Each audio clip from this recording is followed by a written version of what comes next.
faith is not an act of thought or memory or conditioning. Faith is not something that you do for your protection or aggrandization. Faith just is. You can say you believe on something, but you cannot say the same thing about faith. You cannot say, I have faith on such and such thing. If your trust has an object, then it is mere belief. Faith is when you are all right without an objective reason to be all right. So there is no object associated with faith. Belief is, I will be rescued because my friend will come to rescue me. This is belief. I will be rescued because my friend will come to rescue me. What is faith? I do not bother whether I will be rescued or not. I am all right whether I am rescued or not. So faith, therefore, is not dependent on an occurrence, a person, a reason, on anything.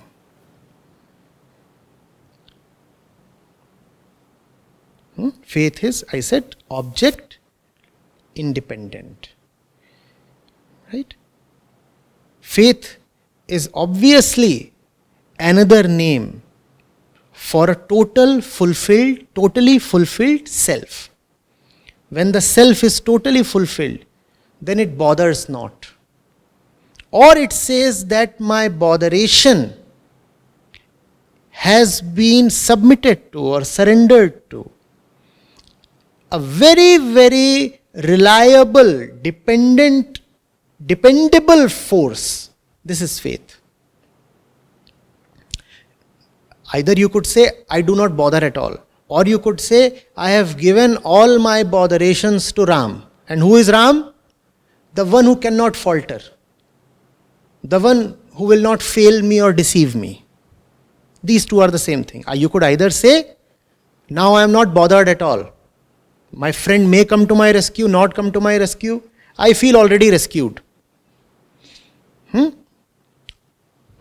Or another use of language is, how to save me? This is no more my personal worry. Ram is the savior. This is his portfolio. Let him take care of me. Why should I worry?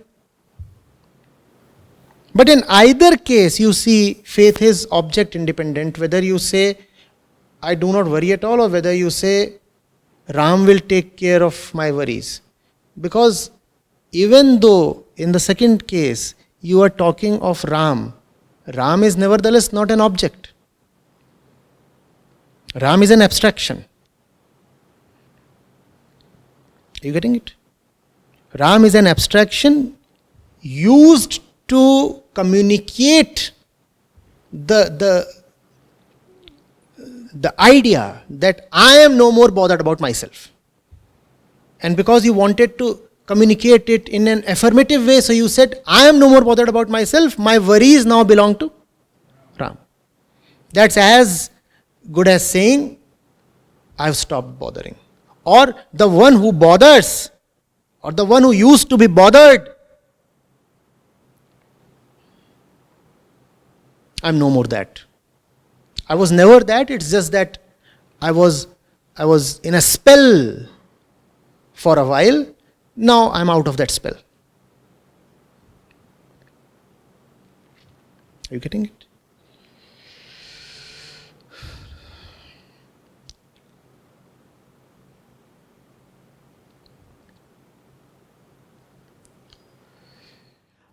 Talking of Ram as an abstraction for positive affirmation is an example of Sambhuti. We can say this. No. When Ram becomes an object for you, then it is Sambhuti. But when Ram is just another name for Nirakar Brahm, then it's not. If Ram becomes an object with attributes, then it is Sambhuti. Now you are imagining Ram. Now you have an image of Ram. Then it is a problem, obviously. But when Ram is just a metaphor for that which is indescribable, then it's a different Ram. So basically we are saying that it is indescribable, yet I am dependent on that. Yet I am dependent on him. That is faith. Now that's a tricky thing. That's why faith is such a rarity. What you're saying is, I am dependent on something or somebody, not only I do not know, but is actually unknowable. Bad. We find it so difficult to depend even on somebody we know and know a lot. Are you ever fully convinced when you have to depend on somebody who is even your family member? Are you fully at peace? Are you? So that is the condition of those who depend on something that has a form or something that is objective. Even if that thing is tried and tested 1,000 times, yet there would lurk a suspicion within you. Because there can be no absolute certainty in this world. That fellow has remained dependable since the last 10 years. What is the guarantee that he will prove dependable even today and deliver the goods? Is there a guarantee? So some kind of a disquiet will remain within you. That is the ordinary belief.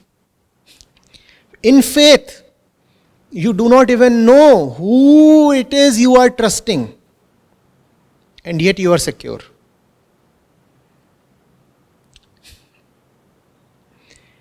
In ordinary belief, you fully well know the one you are trusting. He's my brother, or my father, my wife, my boss, whatever, my organization.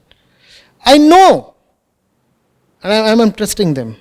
Yet, one phone call can shatter all your belief, right? While you have been trusting them since long. You say, well, sir, your support is my rock of Gibraltar. And all those big things.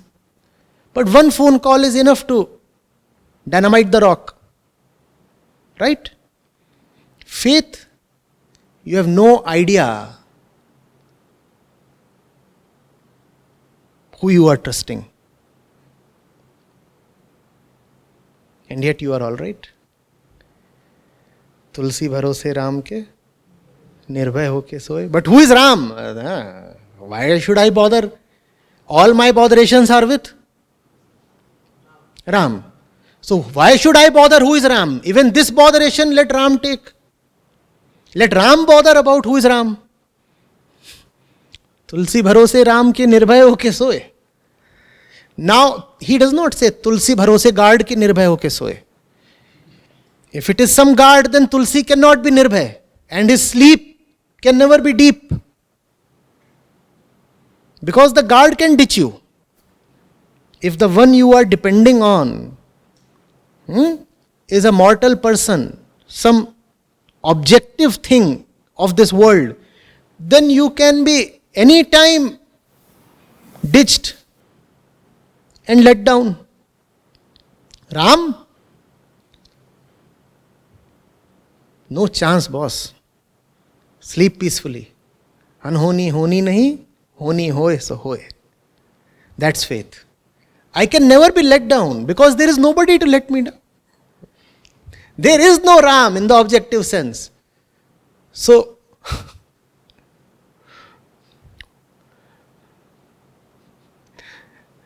there is nobody to break my trust. What is Ram then? If I just say there is no Ram, then it's quite hollow and lifeless. So there is Ram. Ram is there.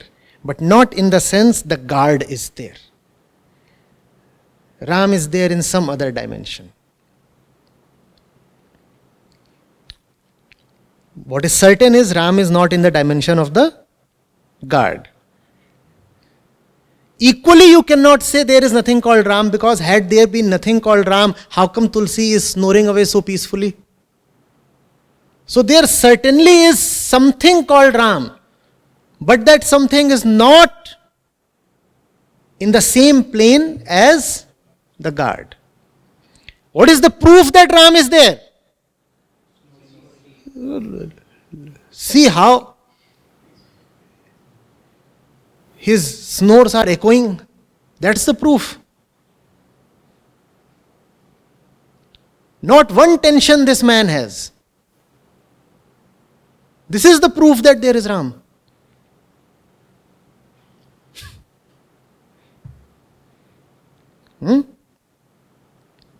There is no proof of God other than the godly man. I said that elsewhere. Getting it?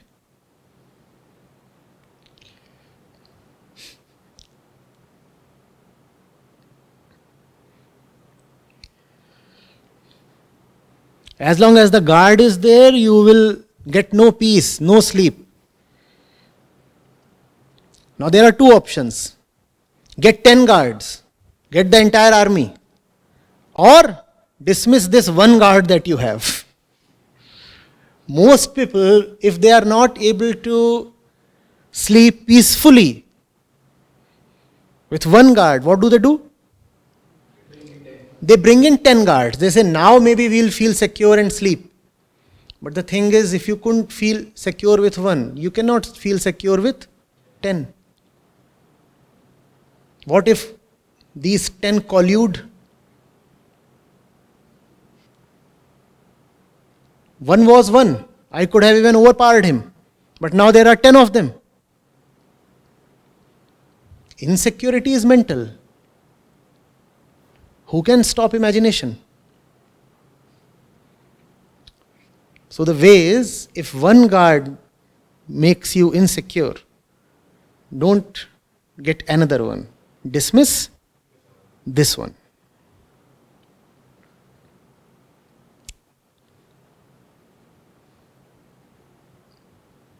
Remember that old poster?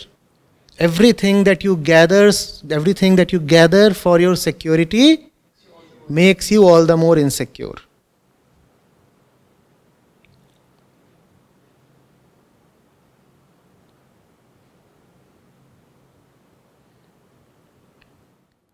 So there is this doha that has stuck with me by Kabir Sahab, that सुखिया सब संसार है, खावे और सोए, दुखिया दास कबीर है, जागे और रोए. And similarly, I have also seen you that you've being worried about things and missions and everything. So on one hand, you totally tell us that depend upon Ram. But on the other hand, so these are two different dimensions, you see. दुखिया दास कबीर है, जागे और रोए.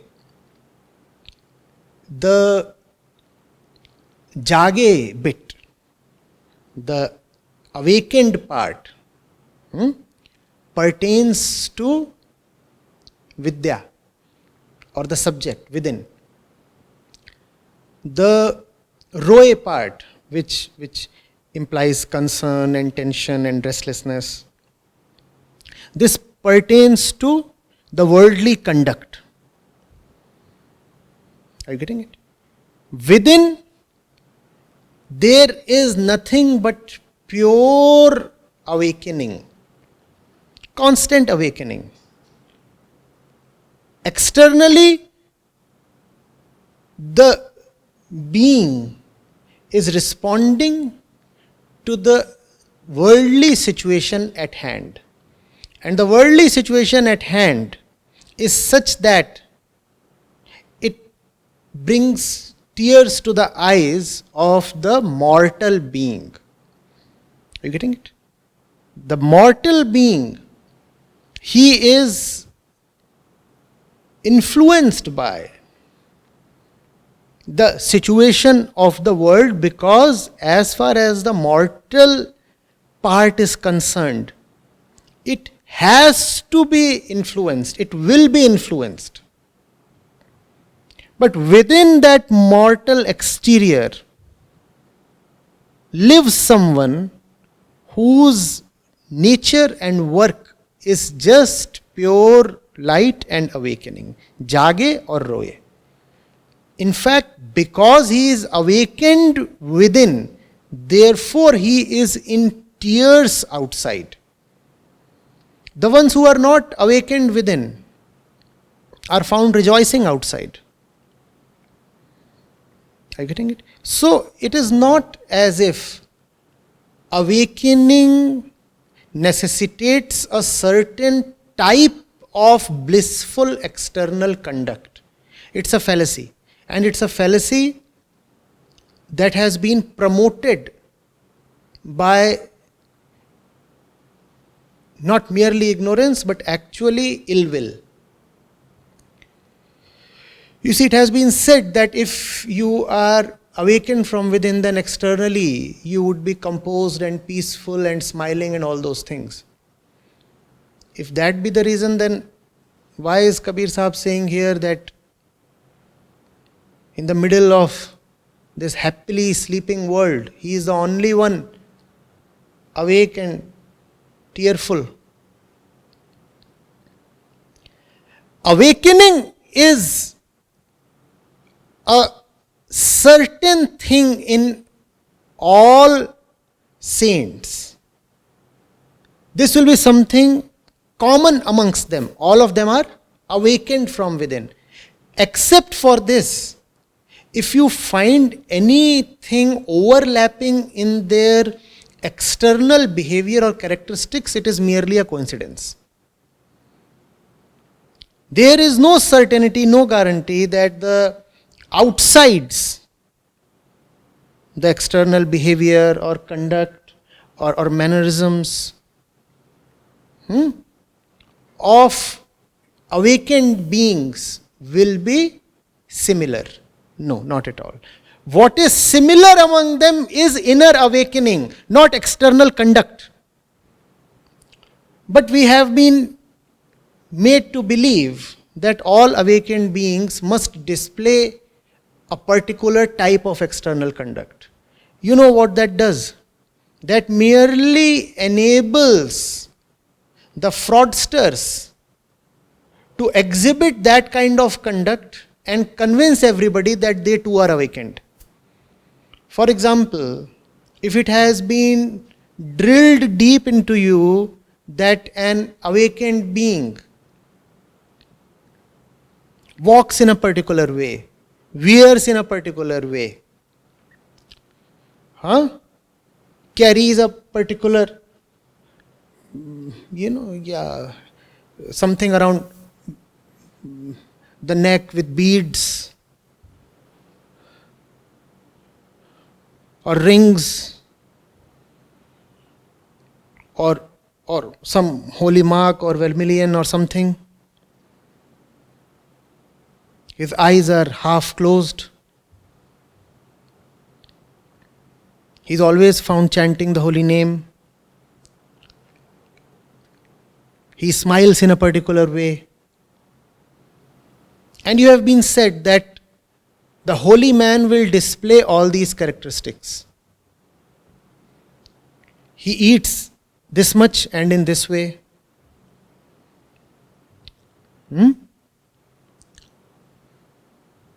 He has had wonderful and extraordinary experiences. And if I am a trickster trying to dupe you into thinking that I am an enlightened being, then what will I do? You have made it very easy for me, have you not? You have made it very easy for me to trick you. I will just start exhibiting all the signs that you commonly associate with enlightenment. And you will quickly believe that I too am enlightened. Don't fall into that trap. Enlightenment is something very, very subtle. It is so subtle that I call it non-existent. Therefore, I refute the common concept of enlightenment itself.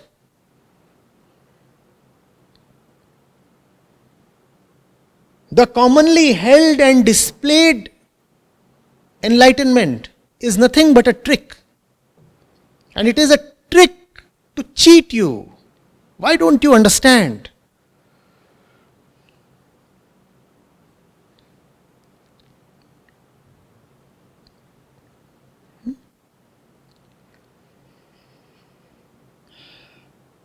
If you will read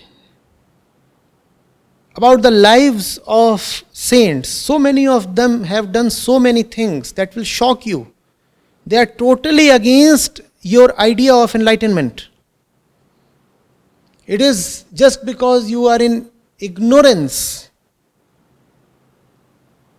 about the life stories and work and behavior and mannerisms of the saints that you continue to call them holy.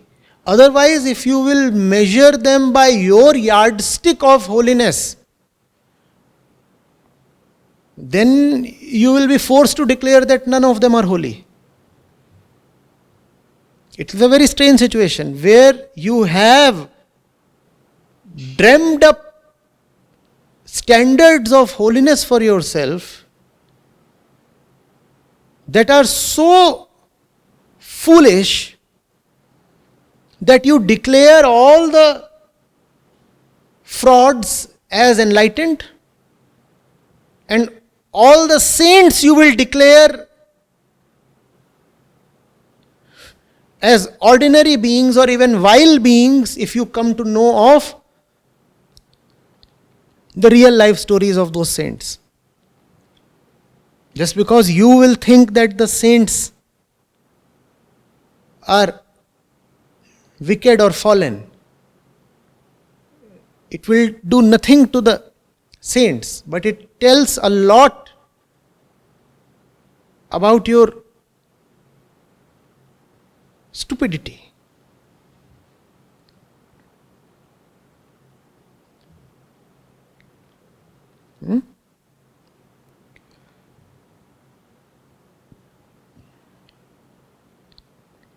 We imagine a saintly figure to be some kind of a superhuman, right? One, he has to be a superhuman. Secondly, he needs to exhibit supernatural powers, right? How is he to be a superhuman? He is to be a superhuman by his total lack of emotionality, by his total lack of experience of everything that you call as worldly or carnal.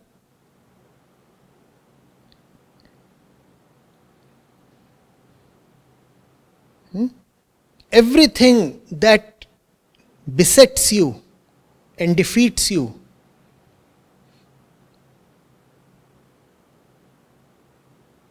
should never be seen in him.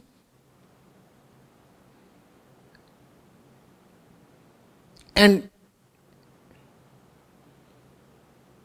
it helps your belief if that fellow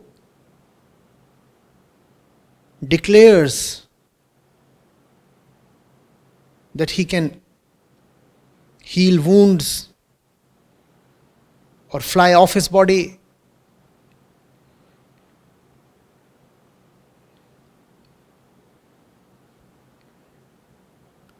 Or do some kind of magic, this and that.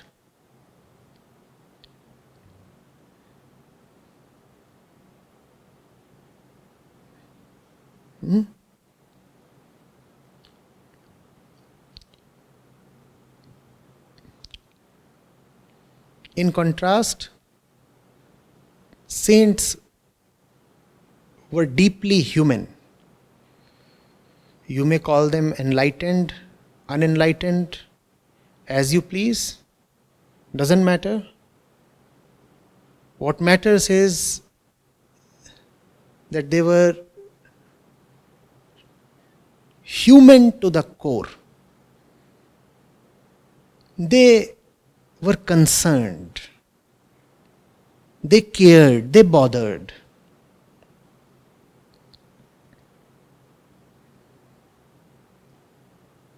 And that's the essence of sainthood.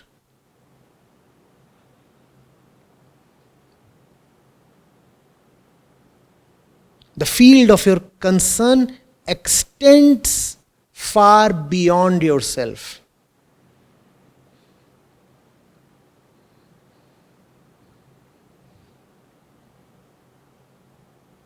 And this you can technically also call as transcending body identification.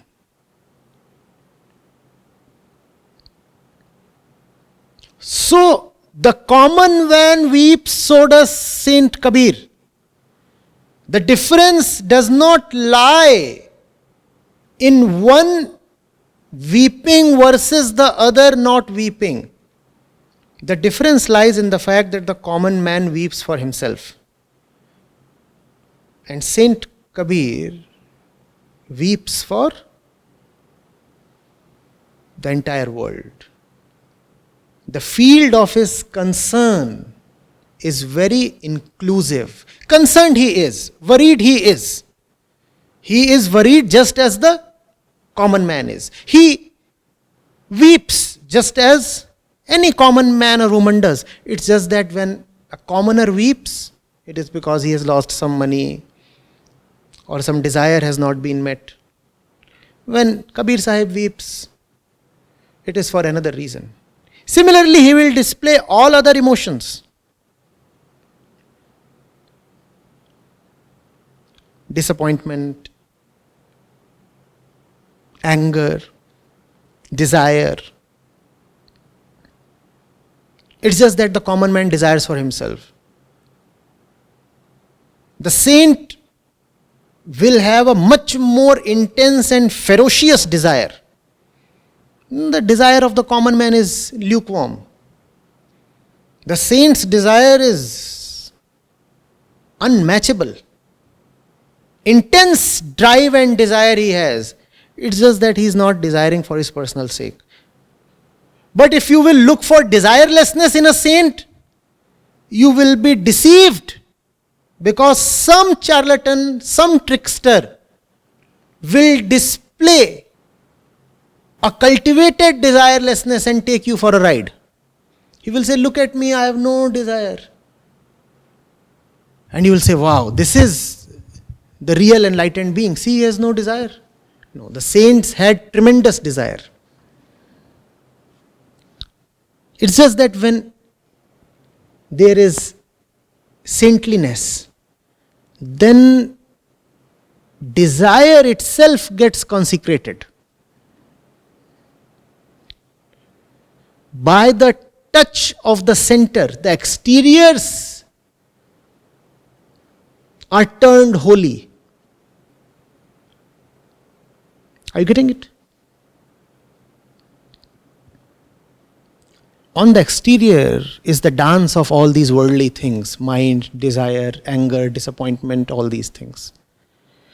But when at the center is Ram, then all these external things, they do not die. They become holy. So it's not that the saint does not have desire, he has desire. But his desire itself is holy. His desire will have holy effects. Do not be stupid enough to accuse him of having desires. If he doesn't have desires, why will he work for you? If he doesn't have desires, what is he doing amongst you? Why should he be found with you? He is with you because he has desires. Don't judge him on that.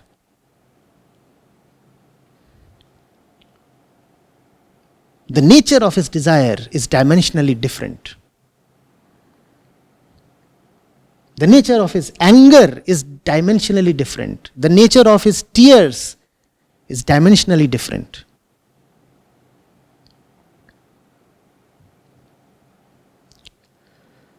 Do you get this?